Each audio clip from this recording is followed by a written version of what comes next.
Sasa huyu jini huyu anayekuwa na mwanadamu ambaye anampa taarifa huyu mwanadamu anapokufa, roho ikakatika, umbo likabaki kwenye mwili, ukabaki kaburini, au ukawa umeungua moto au umepotea kwa namna yoyote, nafsi ikapelekwa barzakh, ikatulia kusubiri hukumu ya Mungu siku ya Kiyama.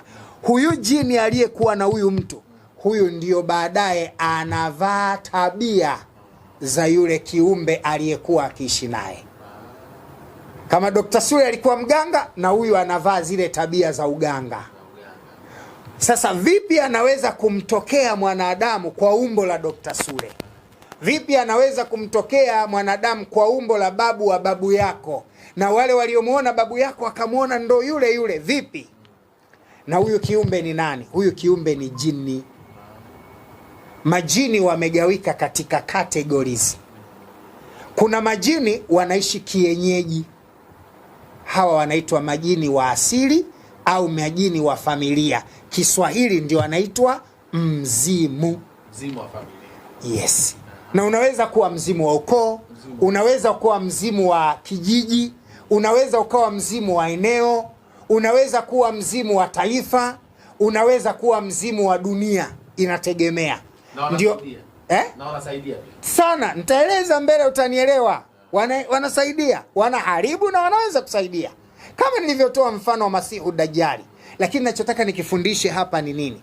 Ninachotaka kukifundisha kwamba huu mzimu kwa kawaida unarithi tabia za eneo husika.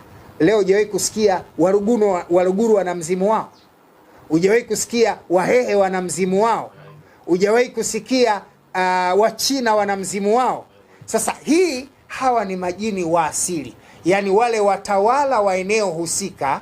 Umezuka mzimu uliorithi, na yule mtawala wa eneo anaendelea kurithi ule utawala na kuwashawishi watu waendelee kuamini uwepo wa ule ufalme. Sasa vipi jini anaweza kurudi na akaonekana kwa sura ya yule mnayemfahamu?